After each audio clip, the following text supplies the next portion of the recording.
Welcome, everybody. It's 11:01. We're just going to give another 60 seconds to still have people joining here. Appreciate everybody's attending.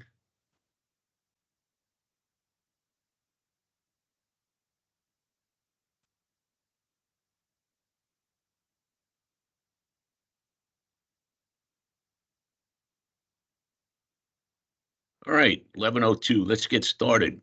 Welcome to the HVAC and filtering webinar. We are going to learn a lot about what's going on with your mechanical systems in your buildings.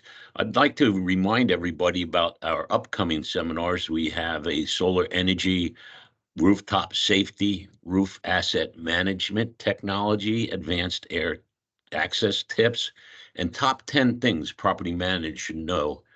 And then the last one is hurricane preparedness. That's for the hurricane season. That's in May 21st.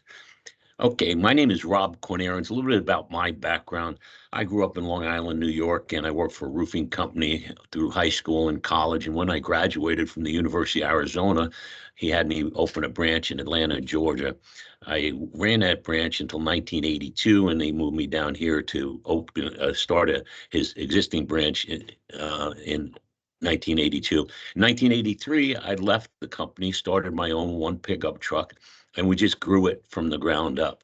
Today, I'm running it with my two boys. You see them in there with my grandson. I have a second grandson now.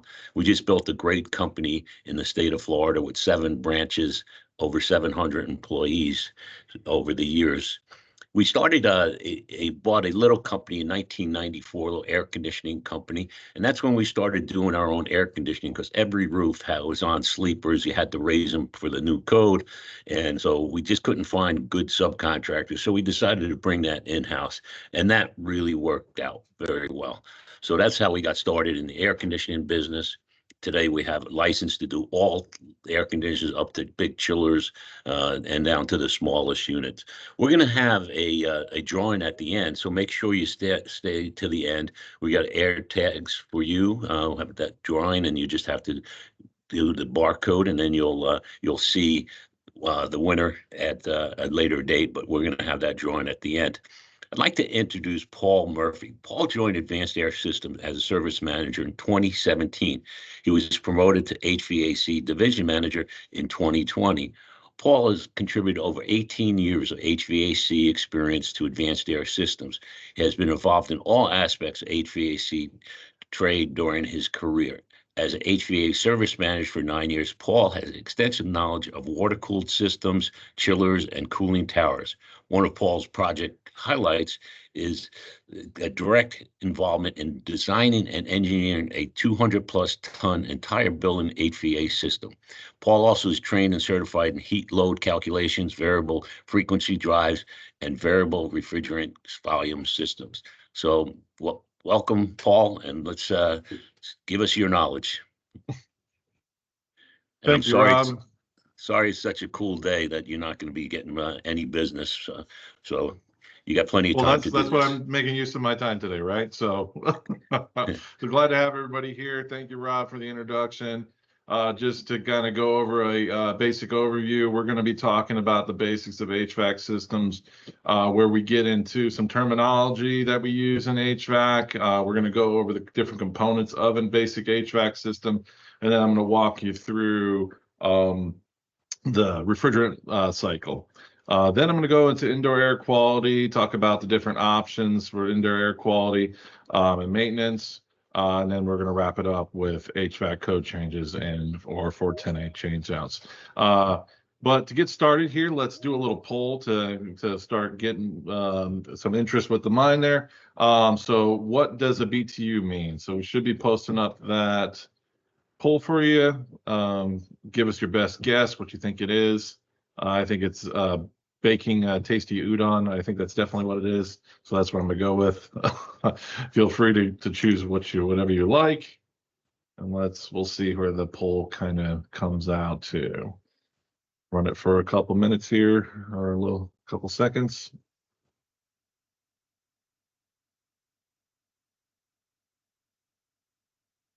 Okay.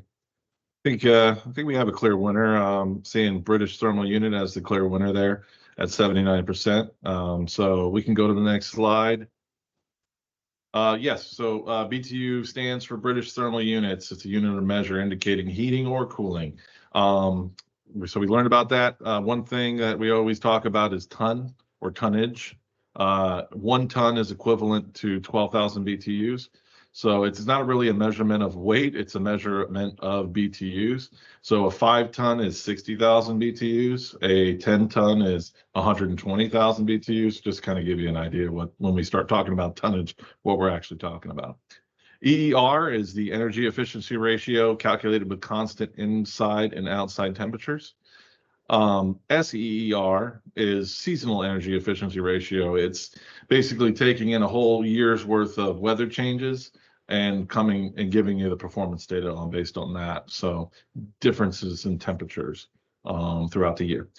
CFM is cubic feet per minute. It's a measurement of airflow. RTU is a rooftop unit, typically a self-contained package unit, but a lot of condensers on the roof, air handlers on the roof can be called an RTU.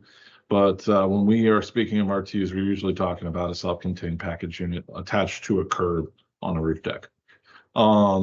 AHU is the air handling unit, circulates the air throughout your space. Condenser is or CU is the condensing unit. It recompresses a refrigerant into a high pressure liquid. Chiller is a device that's used to transfer heat from water to refrigerant. And then a cooling tower is a device that rejects heat outside with the utilization of water flowing over fill material that is cooled down through evaporation.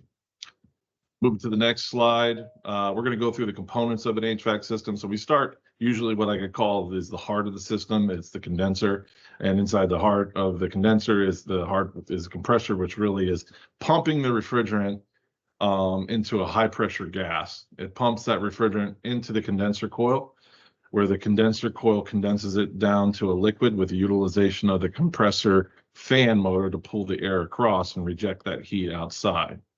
So that high pressure gas turns into a high pressure liquid as it exits the condenser coil, then it moves inside. Go to the next slide. Where it hits the expansion valve in the air handler, which it rapidly expands into the evaporator coil. That expanding boiling gas, as it expands, it brings and takes the heat out of the evaporator coil. Removing the heat from the evaporator coil, the blower wheel will facilitate the airflow across that coil, causing the air that's passing the evaporator coil to reject its heat into the evaporator, causing the air to cool down your space and control the temperature inside the space. Move to the next slide. Now we're just going to go over the whole refrigeration cycle as a whole. Back to, like I said before, the compressor as a heart of the system. It compresses that refrigerant into a high pressure gas. Then the condenser coil rejects that heat outside and condenses that high pressure gas into a high pressure liquid. That high pressure liquid hits the expansion valve, where it expands into the evaporator coil, boiling off and removing heat from the indoor space. And then it goes all around and around and around and around and around. And that's how the refrigeration cycle works. It's a closed loop system. It's so it's a sealed system. So you should never need to really open that system. So next slide, we're going to go into is a poll again. We're going to talk about what does, or poll you on what does IAQ mean. Get some answers on that.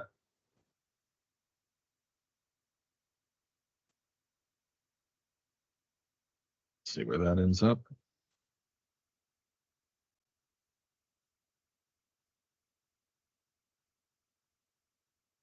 Got some answers coming in.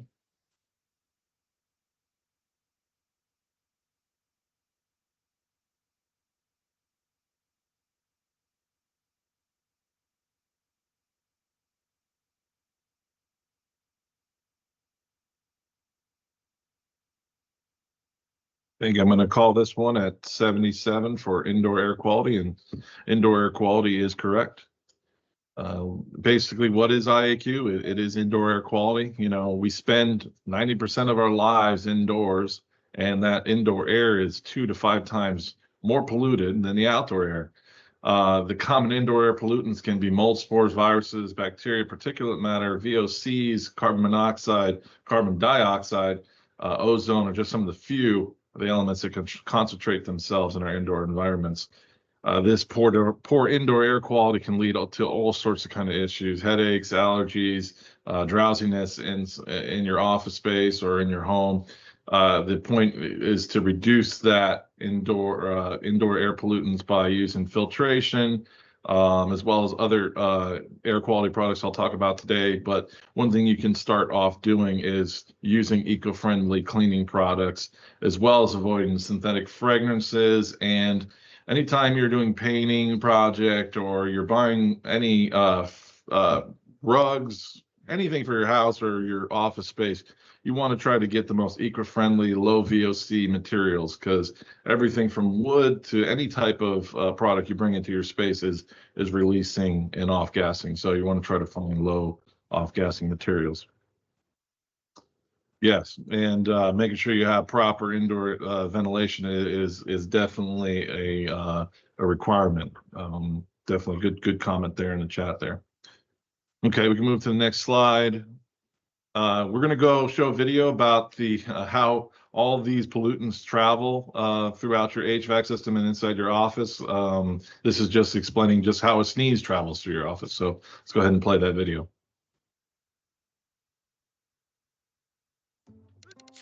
Are you sick? Don't you dare sneeze on me. Do you know how far your germs can travel? Normally you hold about half a liter of fluid in your lungs. So when you sneeze, you're able to spray as much as a water bottle's worth of mucus into the air around you. It shoots out of your mouth in the form of moist, germ-infested clouds, traveling up to 35 meters per second. That's fast enough to give you a speeding ticket on the highway. Once that cloud hits the air, it expands, breaking up into snotty strings, then a series of different-sized droplets, all trapped in a turbulent gas cloud. One brave group at MIT discovered that the biggest droplets can travel up to 2 meters, about the distance between your desk and 2 desks away. But most other droplets? Those travel much farther, up to 8 meters. That's about 5 desks away. Not only that, the germ-infested gas cloud is less dense than the air around it. So Oh, Paul, that volume's awful low. I don't know. Maybe you could just cut it and just walk through a little bit about that airborne pathogens. Yeah, so we'll just close off on that. Sorry about that, everybody. Well, your HVAC system will spread all of these bacteria, germs, viruses, and just making sure that you have proper filtration in your system really will alleviate a lot of that issues. And we'll kind of talk about some of the products a little bit later that can help you out on that situation. So let's move to the next slide there, Tatiana. Let's first talk about humidity levels, some optimal humidity levels, what we're looking for, because you can be too far on either side of the equation to cause problems. So being too moist, you can have problems with all sorts of kind of growth with mold, fungi, mite issues, chemical interactions. Being too low, you can cause irritation in mucous membranes, respiratory issues, and increased ozone, which is not good for the lungs. So we're looking to keep the humidity in between 40 to 60%. I mean, in Florida, it's hard to keep it anything below 60. So in Florida, we're typically looking for between 45 to 60% is reasonable. If you can get closer to the 45 range is really where we want to be as far as percentage of humidity. It's going to make you feel more comfortable at higher temperatures. Also, it's going to put you right in that nice balanced zone, as you can see on the graph to the right. You want to be right in that area to prevent on either side of the issues there. So moving on to the next slide. Poll again. Well, what is MERV? What is MERV? I think the Martian on Alf is probably the right answer. I think we got a lot of Martian on Alf. No, let's see. Oh, no, there we go. We're starting to come in here. See, we got 10 responses, 20 responses. Oh, it's almost a tie right now.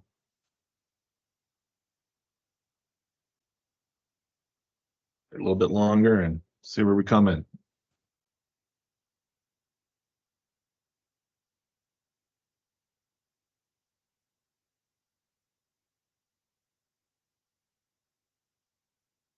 Okay, I think I'm going to call it at 56 for minimum efficiency reporting value.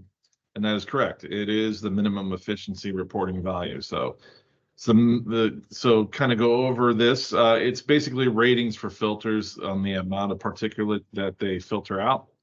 So in MERV 6, we have everything from lint to pollen. MERV 8, everything from lint to mold spores. MERV 11, we have everything from lint to coughing and sneezing.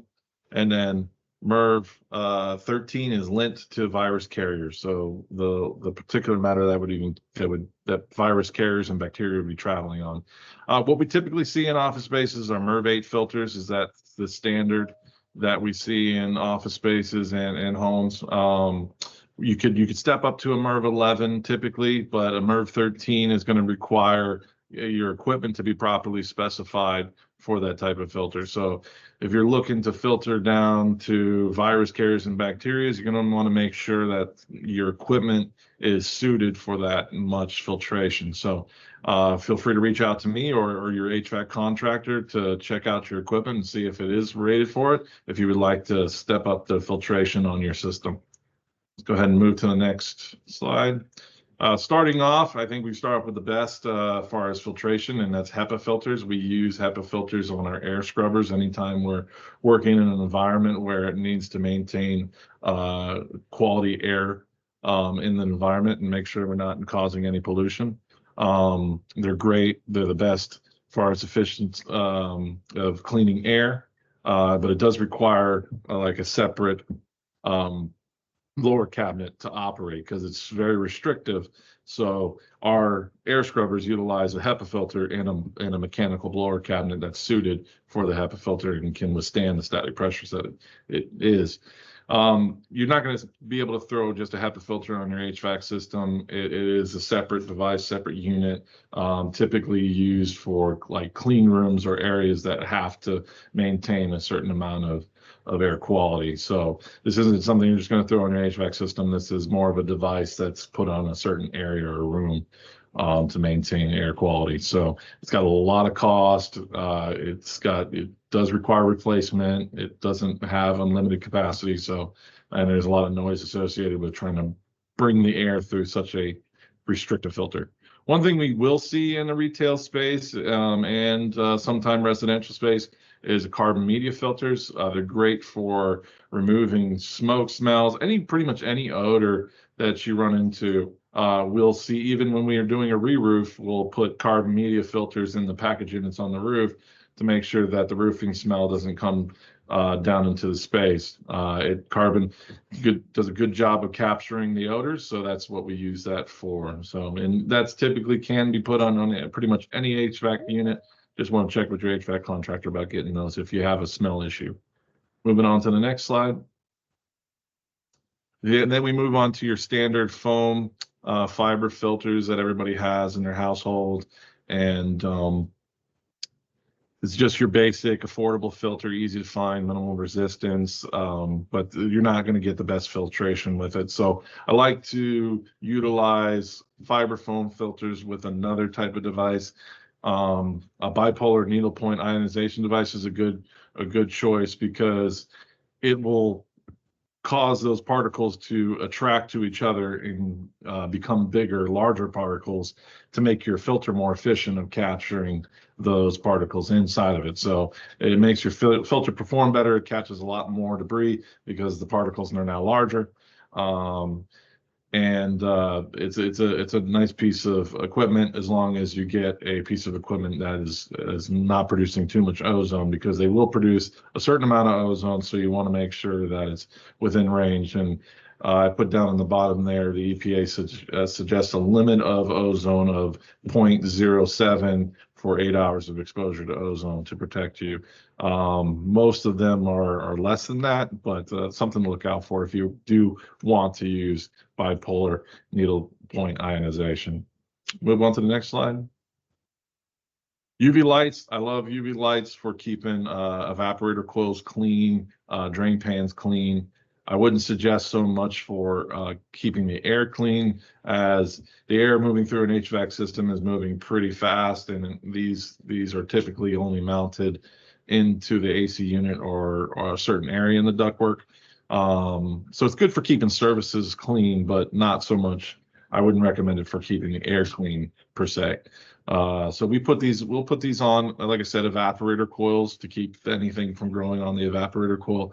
Also, make sure it's shining down into the drain pan, or put it in another area, so make sure we can get contact with the drain pan, so that way we're not getting so much growth in the drain pan itself. So that's where UV light. I suggest using UV light.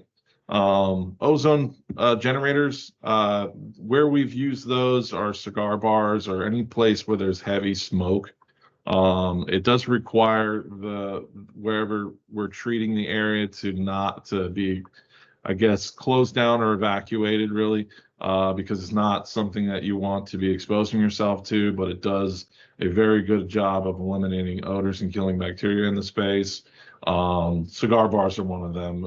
Anytime we have a retail tenant that has had a cigar tenant and wants to change usage, it's very hard to get rid of the smell. So we'll come in, we'll close down the facility for about 24 to 48 hours, put the ozone generator in there, and then ventilate the area well before anybody's allowed to come back in.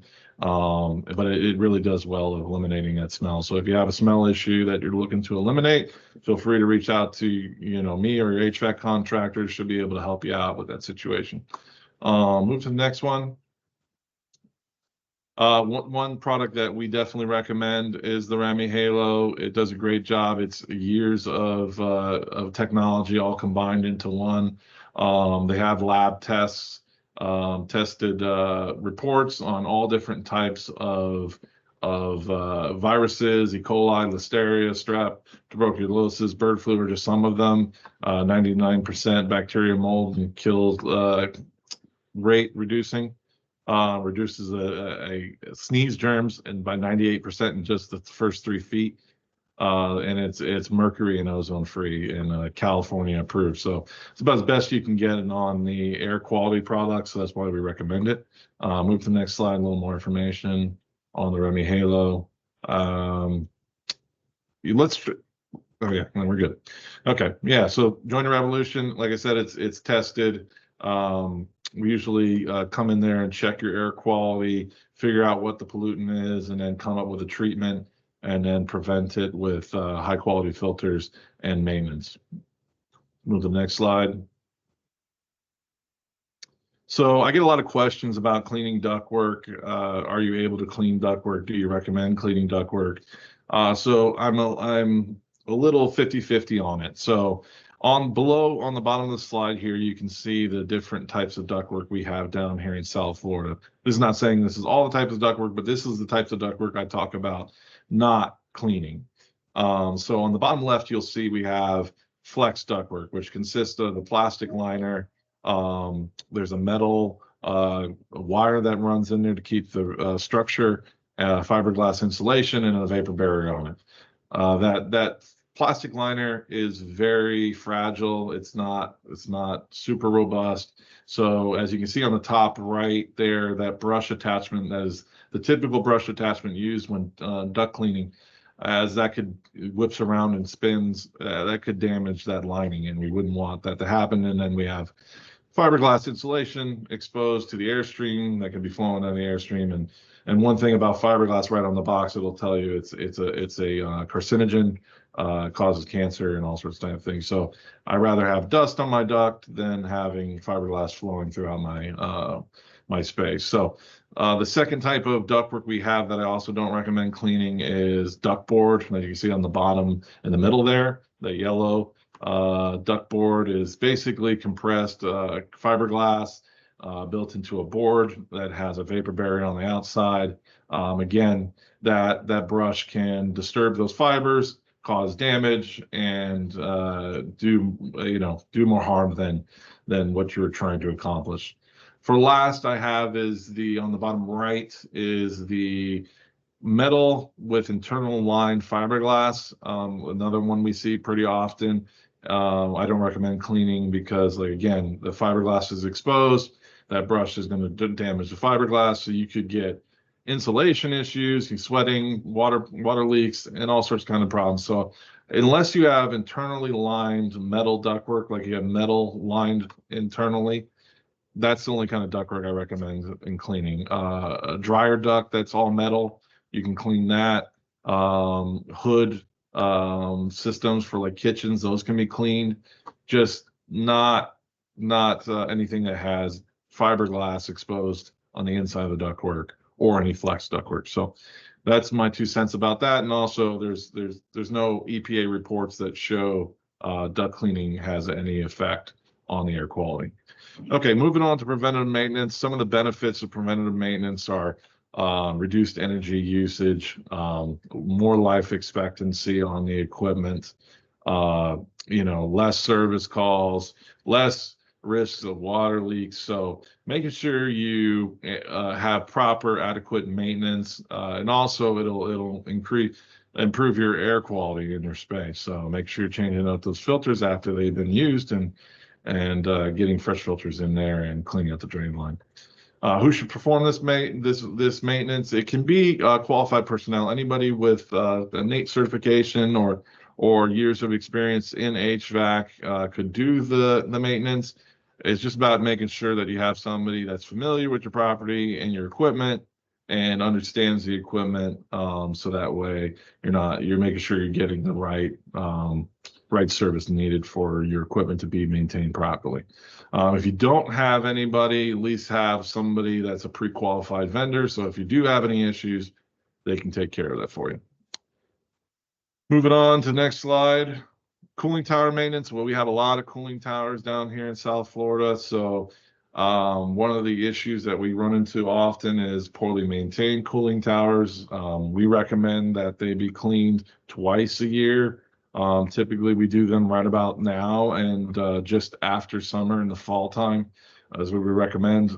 There's an issue. There could be a possibility of Legionnaires bacteria infection inside your cooling tower, and that can be spread through the water vapor that exits the cooling tower and cause health and illness to any people that are close vicinity of the cooling tower. So there can also be legal reparations and consequences due to outbreaks that are involved with your cooling tower. So you want to make sure your cooling tower chemicals are maintained. You want to make sure you're doing your biannually cleanings of your cooling tower, and make sure you have a contractor that's qualified. We're Marley, VAPCO, and BAC certified contractors to service cooling towers of all different brands and sizes. So if you don't have anybody for your cooling tower, feel free to reach out to us. We're more than happy to help with a free inspection for you guys to give you an idea of what your cooling tower is looking at. Just feel free to give us a call, give me a call, reach out. Okay, move to the next slide. What's new in HVAC? So last year we saw a change on the minimum efficiencies for HVAC units, everything from a standard air conditioning unit to a heat pump, moved from 14 SEER to a minimum of 15 SEER. So not a huge increase, but as we move higher on the SEER ratings, it's harder and harder for them to achieve this, especially since recently they changed the testing requirements, which changed pretty much lowered the efficiencies on a lot of equipment. So 15 SEER is the bare minimum that you can do on new equipment. Moving forward to the next slide, we can talk about something else that's new is SEER 2. So this is equivalent if you've ever bought a car, you have highway miles and city miles. That's what I like to compare it to. So your SEER is like your highway miles and your SEER 2 is like your city miles. It's just a different way of testing the equipment to get a different ratio or rating. So as 15 SEER is equivalent typically to a 14.3 SEER 2. It's just, like I said, a different way of measuring, but you get two different ratings, and you can kind of make your selection from there. Okay, move to the next slide. R410A is going to be phased out on all new units starting at the end of the year or the beginning of 2025. So some issues with R410A is its global warming potential. So with R4, we moved from R22 to R410A, and the move for that was because R22 was a ozone depleting gas, so it was causing issues with the ozone. 410A is a global warming gas, so we're trying to eliminate global warming potential. So we're switching, the whole industry is switching to what will be called a A2L refrigerant. So what are A2L refrigerants? Well, they're a mildly flammable refrigerant. I put a little chart on the right-hand side. So an A3 is like a propane. So we're down at A2L, which is not very flammable, so it's mildly flammable. So it's nothing to really worry about, but it's already being used on a lot of refrigerators. So if you have a new refrigerator in your house, you already have this refrigerant in your house. So nothing to really worry about, but it is changing, and it will see a change in 2025. Basically, just to lower that carbon footprint, and it also does come with some energy consumption savings as well. Okay, so with that, there'll be safety practices because it is mildly flammable that will change. So there'll be spark-free tooling and all sorts of kind of things. Let's move to the next slide. So what are the refrigerants that are going to be replacing 410A? What are they called? Well, one of them is called R32, and another one is called R54B. It's a little different than we did with R410A, which pretty much all of the manufacturers accepted R410A as the replacement. The manufacturers this time are split. Some manufacturers will be producing equipment with R32, and you can see Lennox, Daikin, Goodman, Mitsubishi Electric, LG, and Panasonic are just some of the ones that have said that they'll be only using R32. And then Carrier, Trane, York, Johnson Controls, Rude said that they're going to be using R54B. You know, both are low global warming potential. The R54 or 454 B is a little less of a global warming potential gas, so that's why a lot of the main large names in the industry are going with that. So let's go down to the next slide.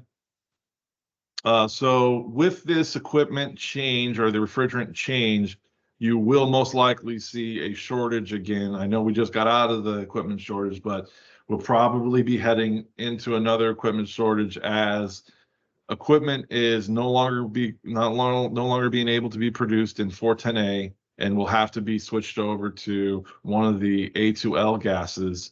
So that being said, they're going to have to stop producing 410A equipment and redesign, and then start producing the A2L, R32, or R454B equipment. So I would suggest if you're planning on doing some upgrades of HVAC system, doing it now before they start discontinuing the R410A equipment and then starting to move to the new refrigerants. So by purchasing now, you can secure that your HVAC equipment will perform through the summer, because I would suggest that's going to take a while to get equipment after about third quarter. Okay, so next slide. We were going to show some videos. Tatiana, you want to try and see if the audio's fixed, and if not, we'll just move forward.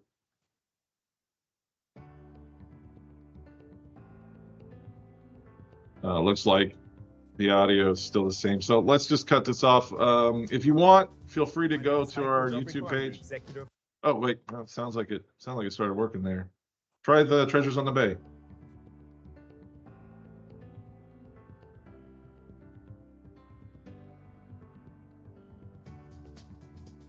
My name is Heiko Dobrico. I'm the Executive Vice President of the Las Olas Company and the General Manager of the Riverside Hotel.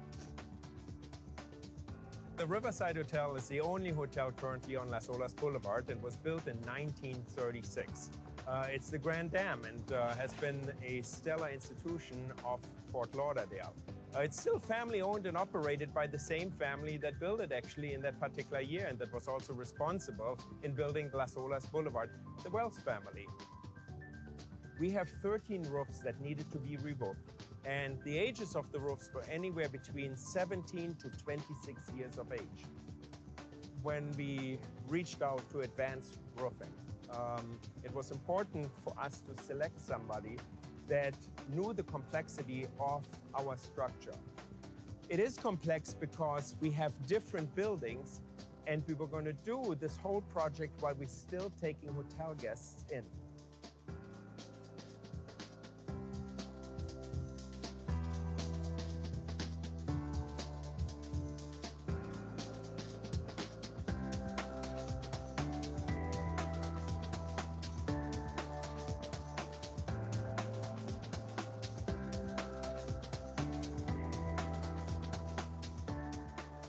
My name is Jens Heredia. I'm construction manager for Advanced Air System.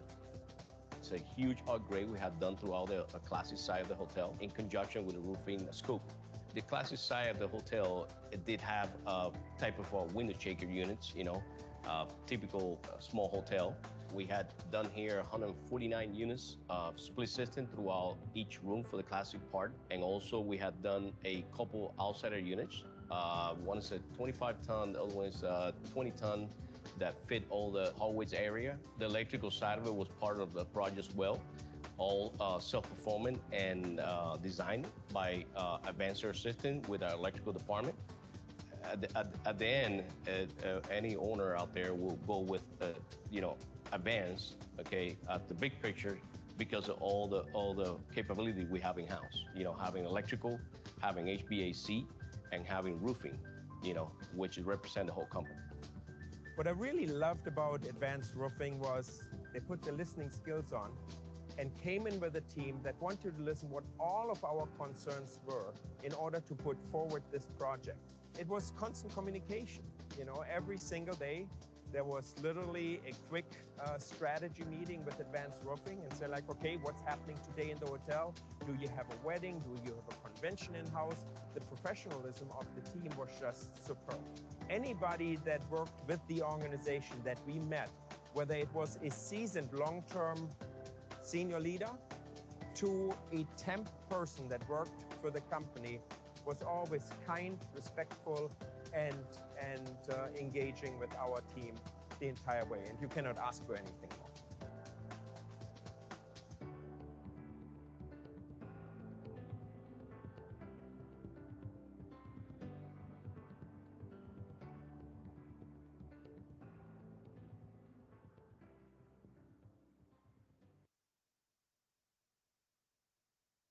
That was one of the videos in the project that we did at Riverside Hotel. That was great. Here's another project that we did on Treasures on the Bay, replacing their whole outside air system that we were able to get them up and going in a relative quick time frame.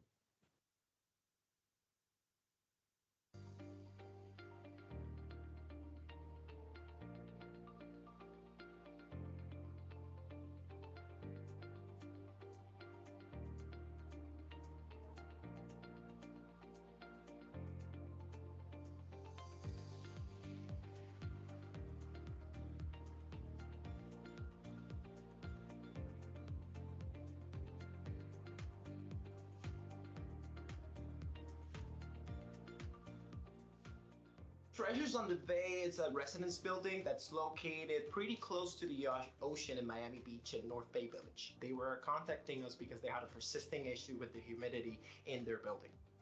The scope of work was to replace a Carrier HVAC system that was outdated. We replaced it with a 100-ton dedicated outside air train system that came with a hot gas reheat feature. This hot gas reheat feature allows you to remove humidity from the common places and then keep the temperature of the common areas cool. Train is renowned for the durability and efficiency, and of course, it's the best solution you can give a client when it comes to performance and durability. Our main challenges in this project was to keep the residents as comfortable as possible during the process of replacing the unit. We make this short with advanced planning and dedicated installation with technicians that know what they're doing. Also, communication, constant communication with the management team, and of course, open line of communication with the stakeholders in the building. Hiring advanced air systems for this type of project comes with benefits. Why? Because we bring over 20 years of experience replacing cooling towers, chillers, air handlers, condensing units, and dedicated outside air systems just like this. My name is Rob Quinairons, Chairman of the Board for the Advanced Family of Businesses. When I started 40 years ago, I realized that there's a lot of air conditioning on the roof that needed to be raised up, and the code changed about 10 years later. People ask me how important it is to have in-house crews to do the work. It's very important. We're able to have coordination meetings together, plan the work, and get the right employees that are trained. We have full-time trainers, we have apprenticeship programs. So all that means a better quality job, and we have 25 years experience in HVAC to prove it.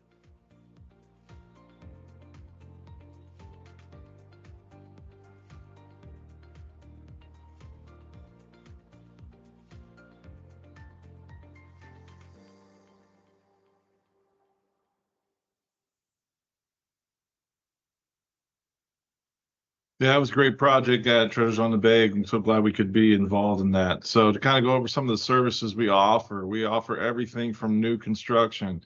We'll do retrofits, replacements, repairs, maintenance. There's pretty much nothing that Advanced Air Systems won't get involved in. Everything from chiller, a cooling tower, ventilation, if you have a smoke evac system, controls. Like I said, we maintain everything, even down to a mini split. So if you have any questions or any equipment that you want us to look at, feel free to reach out to us. Like I said, I'm more than happy to offer any cooling tower inspections for free if you would like us to come out and take a look at your cooling tower and give you some feedback on that and what the current quality is of it and see what the life expectancy is. So glad to have everybody here for today's webinar. Thank you for your time. Like I said, if you want to reach out to us, there's our phone numbers. Feel free to reach out to me via phone, text, email. I'm more than happy to take your call. Everybody, it's raffle time, so make sure you take a scan of this QR code to be entered into the raffle. So, and then Tatiana will reach out to you with reach out to the winners of the raffle later on.